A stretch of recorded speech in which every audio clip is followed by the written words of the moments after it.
Bienvenidos a su programa Salud Total. Gracias por estar con nosotros. Mi nombre es Mayra Cruz. Hoy con nosotros está Luis Cruz. Luis es naturópata licenciado y tiene un tema muy interesante que va a compartir con nosotros. Bienvenido, Luis, al programa Salud Total. Gracias. Estoy muy contento de estar aquí para compartir cualquier conocimiento que tenga para mejoramiento de nuestra salud. Qué bueno. ¿Y de qué nos vas a hablar hoy? Vamos a hablar de las alergias y la conexión de las alergias con otras enfermedades, cómo las alergias pueden influenciar al desarrollo de las enfermedades. De eso vamos a hablar Muy bien.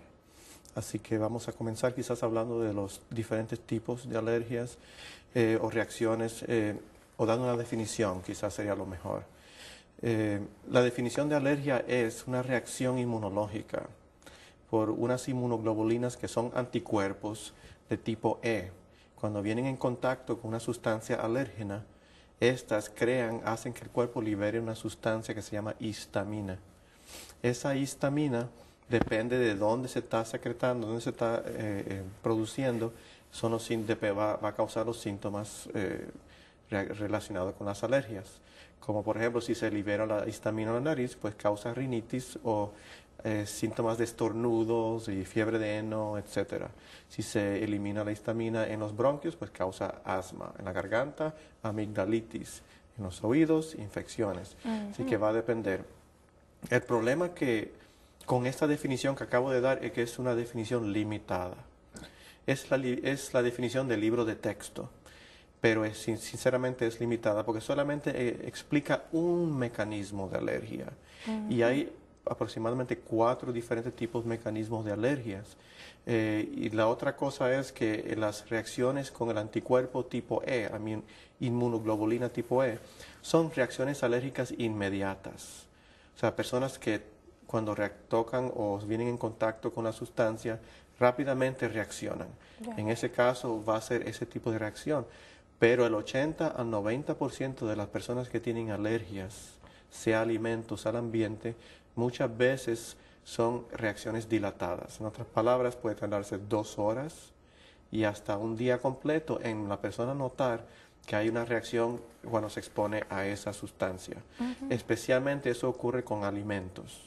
Casi siempre las reacciones a las sustancias ambientales, alérgenos, casi siempre son inmediatas, pero alimentos muchas veces son dilatadas. Exactamente. Me imagino que mientras se va absorbiendo la sustancia o el alimento es que entonces la reacción va a aparecer. Sí, eso puede ser una de las razones. Sí.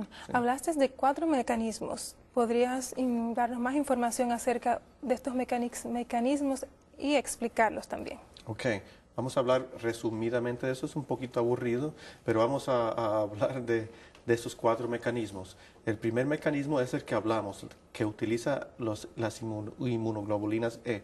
Cada mecanismo usa un tipo de inmunoglobulina diferente, un anticuerpo, vamos a llamarlo mejor anticuerpo, diferente.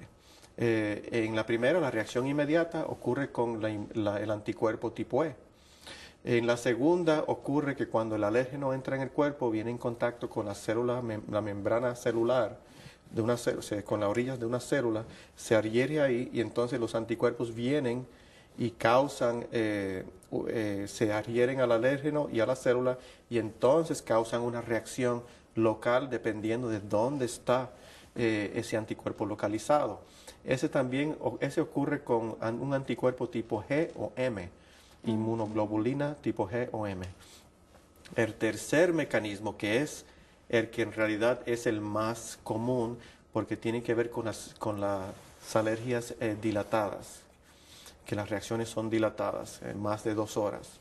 Y es parecido a la segunda, entra el alérgeno al cuerpo, la inmunoglobulina G4 en este caso se une al alérgeno y entonces causan la liberación de sustancias inflamatorias y alérgicas y entonces hay reacciones alérgicas dilatadas. El 80 a 90% de las personas tienen ese tipo de reacción con la inmunoglobulina G4. La cuarta reacción y la última no requiere ningún tipo de anticuerpo ni inmunoglobulina, sino que requiere unas células T, son unos linfocitos, unos glóbulos blancos especiales, que cuando esas células, glóbulos, células T, vienen en contacto con los alérgenos, entonces crea la liberación de sustancias inflamatorias que causan reacción. Y esos son los 4 mecanismos. El más importante es el tercero, porque ese es el más común, que muchas veces se ignora en la medicina. Muy bien, ¿y podrías repetir cuál es el tercero otra vez? El tercero es cuando el alérgeno entra a la circulación y se une a una inmunoglobulina tipo G4, esa, y entonces queda en la sangre circulando hasta que en algún momento comienza a reaccionar, especialmente si se deposita en algún tejido o lo que sea, y crea reacción en esa área. Ese es el más común. Como dije, el 80-90% de las alergias a alimentos especialmente es de ese tipo. Muy bien.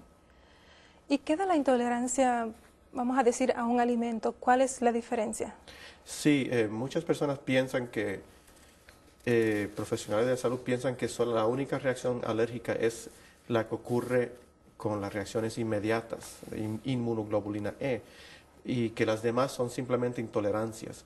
Pero la intolerancia es un mecanismo, y en este caso la diferencia es que la intolerancia no envuelve el sistema inmunológico. O sea que no hay ningún anticuerpo, no hay nada. Simplemente que la persona cuando se expone a ese alimento libera histamina, serotonina, otras sustancias que causan reacción simplemente. Muy bien. Parecidas a reacciones alérgicas, pero esas no envuelven el sistema inmunológico. Ok. Luis, ¿vas a explicar luego qué es la histamina, serotonina, etcétera? Sí, esas son las sustancias que liberan las células cuando se exponen a un alérgeno. Especialmente depende del tipo de reacción. Y la histamina lo que hace, como en el caso, si la histamina se libera en la nariz, hace que la membrana se vuelva permeable y que haya más sangre acumulado ahí, por eso se pone rojo la membrana y entonces crea la reacción de rinitis y de estornudo. Es un químico que tiene que ver, que es un mediador de las alergias. Cuando tenemos intolerancia a algún alimento o tenemos alguna alergia, ¿qué condiciones surgen de esto? Sí, hay muchas condiciones sistemas del cuerpo que pueden ser afectadas por las alergias. Unos síntomas que es muy común son las úlceras aftosas. Son pequeñas ulceritas que surgen en la boca, aunque eso puede surgir también en personas que no tienen alergia. Una persona que esté bajo mucho estrés, que no esté durmiendo mucho, le va a surgir, tiene el sistema inmunológico deprimido. Pero en una persona que le está ocurriendo frecuentemente, o sea, que se sana hoy, la semana ya tiene otra vez y sigue repetidamente desarrollando úlceras aftosas, que son las pequeñas ulceritas que ocurren en la boca. ¿Son las que diríamos blisters, que le llaman aquí en los Le Estados llaman Unidos? fever blisters, sí. Fever blisters. Pues eso casi siempre es indicativo cuando es persistente y continuo. Entonces es un indicativo de alergias a alimentos, especialmente a los productos lácteos. Otros síntomas del sistema digestivo sería la colitis, el síndrome irritable del colon y otros problemas del sistema digestivo. También en el sistema urinario, infecciones frecuentes. En los niños que tienen incontinencia, muchas veces es que están tomando mucha leche o sustancias alérgenas y eso hace que se inflame adentro de la vejiga. Y por lo tanto causa incontinencia. Infecciones de los oídos bien frecuentes, cuando persiste, si es uno que te dio, está bien, pero cuando ya persiste y es recurrente, entonces es señal de una alergia.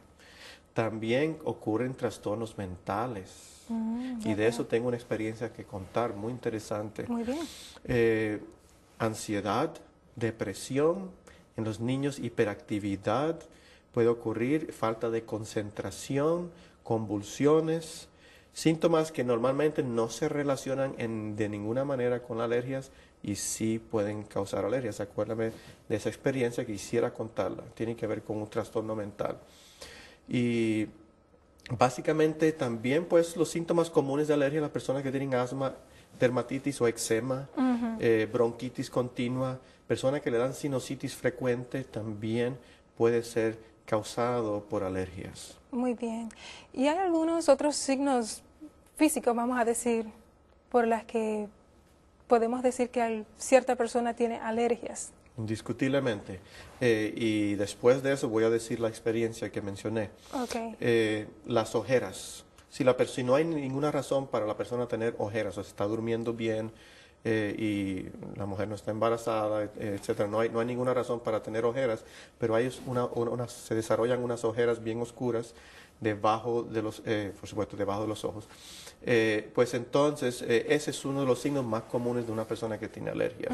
También se le hinchan debajo de los ojos, hay edema. Muy bien. Se le hinchan las glándulas, ¿ok? Y retención de agua. Personas que retienen agua no tienen problema en los riñones, no tienen problema de consumo de sal excesivo y se están hinchando, los pies se están hinchando, las manos se están hinchando. Eso es síntoma también alérgico. Las alergias hay un mecanismo por el cual ellos pueden causar retención de agua. La experiencia que quería contar es de una maestra que su mamá la trajo a mí porque había básicamente perdido la mente. Solamente ella te miraba, no hablaba, no decía nada, estaba espaciada completamente. Entonces, lo primero que se me ocurrió es hacerle una dieta de eliminación. Fue lo único que le hice. Una dieta de eliminación donde por 3 semanas le dije a la mamá que se le hizo una dieta de eliminación y después que le fuera añadiendo los alimentos después de 3 semanas, que fuera llevando un diario de las reacciones que esa persona iba a tener cuando comía ciertos alimentos. Después de las 3 semanas me trajo el diario de todos los alimentos que comía, las reacciones que tenía, y entonces en base a eso le quité ciertos alimentos que yo pensaba que eran sospechosos. Okay. Pues esa joven que era maestra de 25 años aproximadamente, después de eso sucedió como en julio, agosto, varios meses empezaba a mejorar y cuando la última vez que la vi fue en diciembre, ya me estaba pidiendo un papel para volver a trabajar. Y gracias a Dios. Lo único que se le hizo fue eliminar los alérgenos. Fantástico, esa experiencia es muy animadora. Sí. Muy bien. ¿Y las alergias son de origen permanente o pasajeras? Hay 2 tipos de alergias, cíclicos y fijas. Las cíclicas son las que básicamente el cuerpo adquiere, que desarrolla por alguna razón, quizás por el consumo o el abuso de un alimento en específico o por alguna otra razón. Estas no son permanentes y el 90% de las personas tienen ese tipo de alergia que no es permanente. O sea que esa persona puede eliminar un alimento por 40, 60 días, volverlo a introducir y puede ser que ya no tenga reacciones a ese alimento. Pero también existen las fijas, que parece que está basado en algún factor genético y esas no se eliminan nunca. La persona tiene que siempre evitar ese alimento o sustancia. También he escuchado, Luis, que algunas personas dicen que cuando los niños padecen de alergias no se les debe prestar mucha atención porque generalmente cuando crecen se les desaparecen. ¿Hay algo de cierto en este dicho? Hay algo de cierto y algo de falso. Primeramente, sí puede ser que un niño tenga asma y se le desaparezca el asma.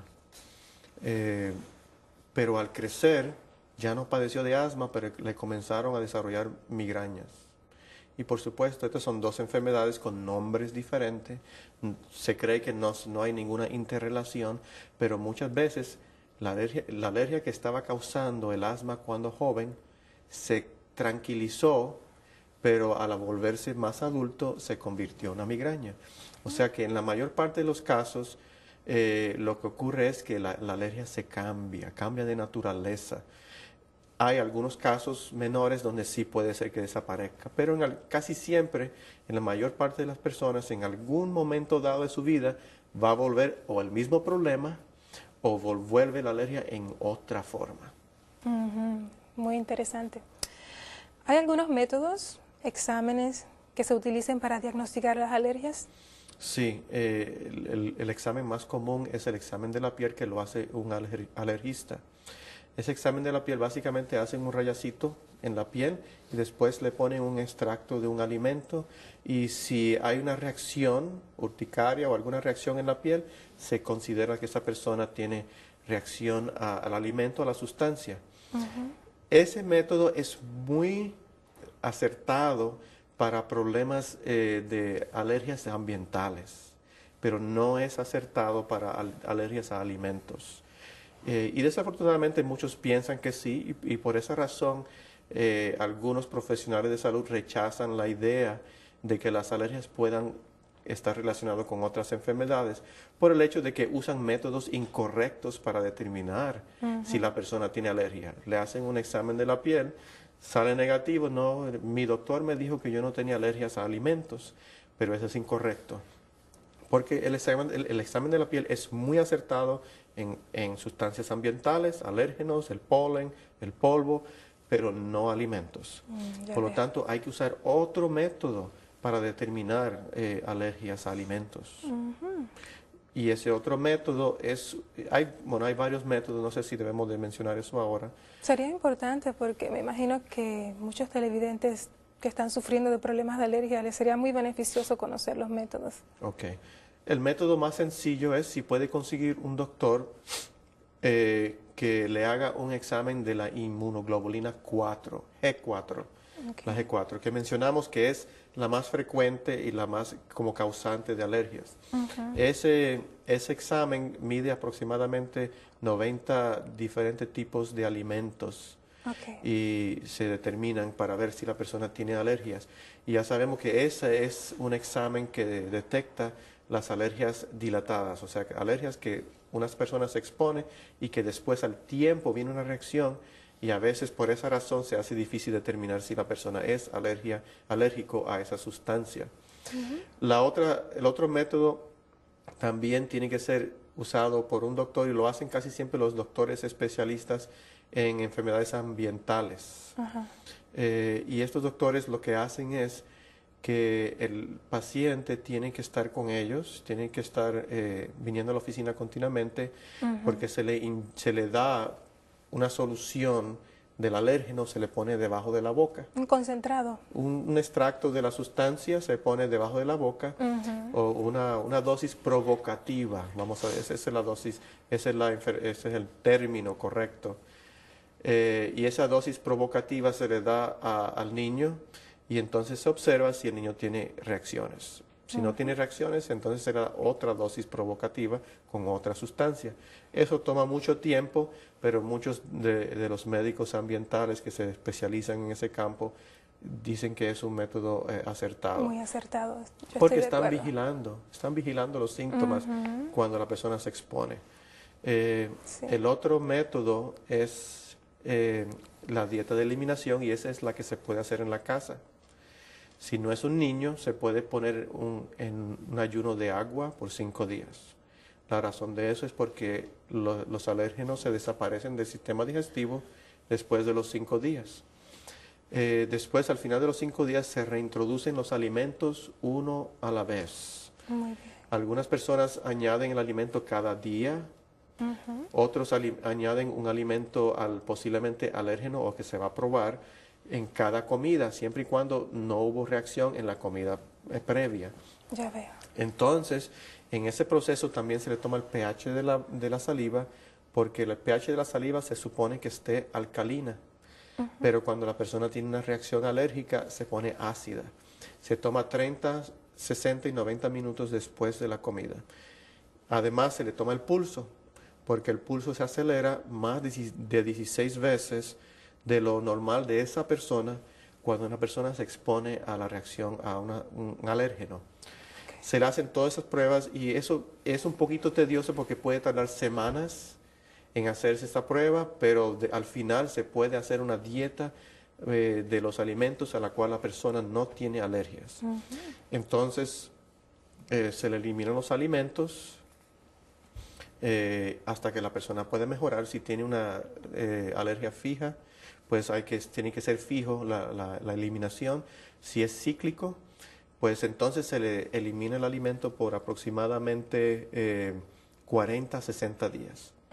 Después se reintroduce pequeña cantidad de alimentos. Si no tiene reacción, se permite que la persona continúe con ese alimento aproximadamente en forma limitada. Si la persona vuelve a reaccionar, se le elimina otra vez por otros 40 a 60 días y se sigue esta prueba hasta que la persona puede consumir el alimento sin ningún problema. Muy bien, muy interesante. Al principio del programa hablaste de las reacciones inmediatas y de las reacciones dilatadas. ¿Hay algún método? Me concierne más el de las reacciones dilatadas. ¿Habría algún método que se pueda usar para tratar este problema? Pues básicamente el método de tratar los problemas de reacciones alérgicas dilatadas es el que acabo de mencionar. Oh, okay. Sí, sí se pueden utilizar algunas plantas, algunos suplementos para ayudar a aliviar los síntomas, pero el tratamiento consiste básicamente en la dieta de eliminación y de la reintroducción de los alimentos. Ahora, una cosa que no mencioné en cuanto a ese tratamiento es que si la persona tiene muchas alergias, es alérgico a casi todo, pues no le puedes quitar todos los alimentos. En ese caso, lo que se hace es entonces que se le pone en una dieta rotatoria. O sea, cada 4 días los alimentos se dividen en familias, como por ejemplo las legumbres. Las legumbres no son solamente los frijoles, el cacahuate o el maní es una legumbre. Y el cajuil también. Ok, el cajuil, la soya también es una legumbre. Por lo tanto, esa es una familia. Así que se separan porque las mismas familias diferentes, las familias de los alimentos van a tener antígenos o alérgenos comunes y muchas veces hay que controlarlo por familia. Se rota la dieta por familia cada 4 días. Así que al 4.º día vuelve la persona a consumir lo que comió el primer día y sí, eso es lo que le llamamos la dieta rotatoria. Muy bien. Sí, eso es lo que generalmente se hace con la persona que tiene alergias múltiples. Después de un tiempo eso se tarda, se tranquiliza el sistema y a veces también hay que tratarle el sistema digestivo. Muchas de estas personas carecen de ácido estomacal, de enzimas pancreáticas o tienen muchas bacterias anormales desarrollando dentro del sistema digestivo. Eso hace que crea problemas alérgicos porque daña las paredes del colon, del intestino delgado y hace que las sustancias alergénicas entren fácilmente a la sangre. Por lo tanto, hay que mejorar la digestión también en estas personas. Muy bien. ¿Qué % de niños que sufren alergias en los Estados Unidos actualmente podremos decir que hay? ¿Y es genético o no? Eso es una pregunta importante. Lo que se ha observado es que el 70% de los niños, o mejor dicho, vamos a ponerlo de otra manera, si el niño tiene los dos padres, el padre y la madre, padecen de alergias, el 70% de los niños que nacen de esos padres van a tener alergias. Si solamente uno de los padres tiene algún tipo de alergia, pues entonces solamente el 30% desarrollan alergias. Eso es básicamente basado en la observación. Muy bien. ¿Y qué se puede hacer después que se descubren las alergias, no importando el método que se use? ¿Qué se podría hacer? Bueno, primeramente, no importa el método que utilice para detectarlo. Por supuesto, si es alimento, recomendamos que no use el método de la piel, porque no es acertado. Use un método acertado, como la que mencionamos aquí, y entonces, después que determina a qué es alérgico, entonces haga el procedimiento que acabo de mencionar anteriormente, dieta de eliminación. Si no puede hacer la dieta de eliminación o es un niño que no se puede poner en ayunas por tanto tiempo, se pone una dieta hipoalergénica. Se le pone a comer solamente papas, manzana, guineo, banano. Se le puede dar algunas raíces como el ñame, la yuca, la pera. Estos son alimentos que comúnmente no causan alergias. El mijo. El mijo, y también hay un grano que no sé cómo se dice en español, pero se llama buckwheat en inglés. El buckwheat. Todos estos son hipoalergénicos. Se le pone una dieta basada en esos alimentos por 5 días o más y entonces se hace la misma prueba que acabo de mencionar, de introducirle los alimentos gradualmente para detectar a qué es alérgico el niño. Así que ese es otro método y después se evitan los alérgenos y se sigue el procedimiento que acabo de mencionar. También la persona hay ciertas cosas que la persona puede hacer para reducir las alergias. Muy bien.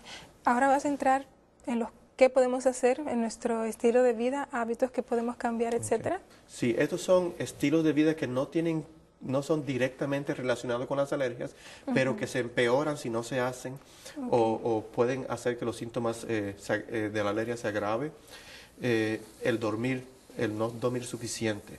Personas que no duermen suficiente, los síntomas de alergia se le agravan y a veces desarrollan sinusitis y otros problemas.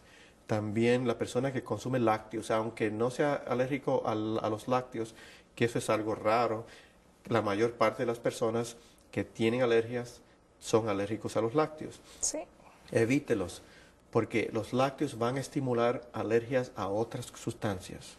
En otras palabras, una persona que tiene alergias, que le da alergias durante la estación de primavera, si evita los lácteos por un año, cuando llega a esa estación no le da reacción o le da muy poca reacción. Mientras que si come lácteos poco antes de esa estación, esa estación va a ser, sus reacciones alérgicas van a ser muy severas. O sea que eso influye mucho. Por ejemplo, la primavera es una estación donde se presentan los alérgenos. Mucho polen. Este año el polen fue horrible. Ese es otro método, ejercicio moderado, tomar mucha agua, tratar de seguir las reglas de alimentación, de la digestión, de masticar bien, de no tomar líquidos con los alimentos. De incluir bastante fibra. Comer mucha fibra. Todo eso son cosas, hábitos que podemos hacer que indirectamente van a ayudar el cuerpo, porque tenemos que acordarnos que ayudando a todo el cuerpo, cualquier condición se mejora.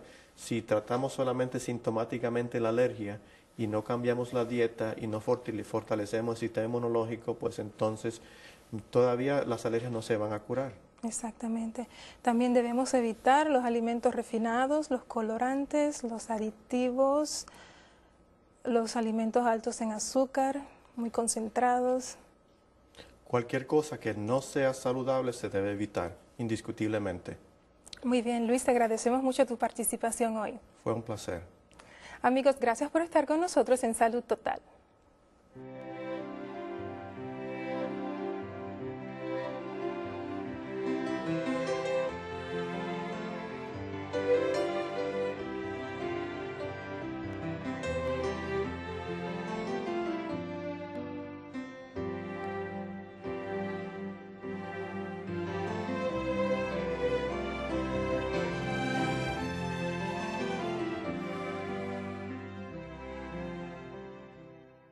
Donde se está produciendo va a causar los síntomas relacionados con las alergias. Como por ejemplo, si se libera la histamina en la nariz, pues causa rinitis o síntomas de estornudos y fiebre de heno, etc. Si se elimina la histamina en los bronquios, pues causa asma. En la garganta, amigdalitis. En los oídos, infecciones. Así que va a depender. El problema con esta definición que acabo de dar es que es una definición limitada. Es la definición del libro de texto, pero sinceramente es limitada porque solamente explica un mecanismo de alergia. Y hay aproximadamente 4 diferentes tipos de mecanismos de alergias. Y la otra cosa es que las reacciones con el anticuerpo tipo E,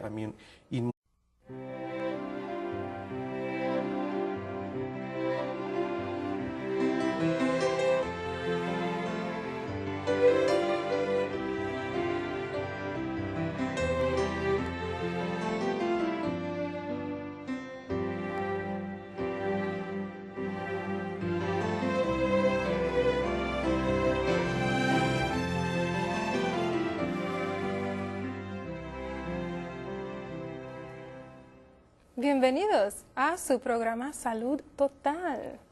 Gracias por estar con nosotros. Mi nombre es Mayra Cruz.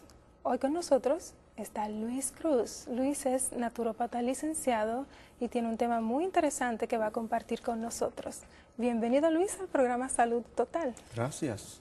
Estoy muy contento de estar aquí para compartir cualquier conocimiento que tenga para mejoramiento de nuestra salud. Qué bueno. ¿Y de qué nos vas a hablar hoy? Vamos a hablar de las alergias y la conexión de las alergias con otras enfermedades, cómo las alergias pueden influenciar al desarrollo de las enfermedades. De eso vamos a hablar Muy bien. Así que vamos a comenzar quizás hablando de los diferentes tipos de alergias o reacciones, o dando una definición, quizás sería lo mejor.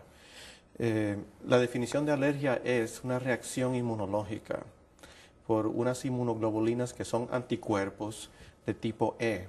Cuando vienen en contacto con una sustancia alérgena, estas hacen que el cuerpo libere una sustancia que se llama histamina. Esa histamina depende de dónde se está secretando. Entonces la reacción va a aparecer. Sí, eso puede ser una de las razones. Sí. Hablaste de 4 mecanismos. ¿Podrías darnos más información acerca de estos mecanismos y explicarlos también? Ok, vamos a hablar resumidamente de eso. Es un poquito aburrido, pero vamos a hablar de esos 4 mecanismos. El primer mecanismo es el que hablamos, que utiliza las inmunoglobulinas E. Cada mecanismo usa un tipo de inmunoglobulina diferente, un anticuerpo. Vamos a llamarlo mejor anticuerpo, diferente. En la primera, la reacción inmediata ocurre con el anticuerpo tipo E. En la segunda ocurre que cuando el alérgeno entra en el cuerpo, viene en contacto con la célula, la membrana celular, con las orillas de una célula, se adhiere ahí y entonces los anticuerpos vienen, inmunoglobulina tipo E, son reacciones alérgicas inmediatas. O sea, personas que cuando tocan o vienen en contacto con la sustancia, rápidamente reaccionan. En ese caso va a ser ese tipo de reacción. Pero el 80 al 90% de las personas que tienen alergias, sea alimentos, al ambiente, muchas veces son reacciones dilatadas. En otras palabras, puede tardarse 2 horas y hasta un día completo en la persona notar que hay una reacción cuando se expone a esa sustancia. Especialmente eso ocurre con alimentos. Casi siempre las reacciones a las sustancias ambientales, alérgenos, casi siempre son inmediatas, pero alimentos muchas veces son dilatadas. Exactamente. Me imagino que mientras se va absorbiendo la sustancia o el alimento es que entonces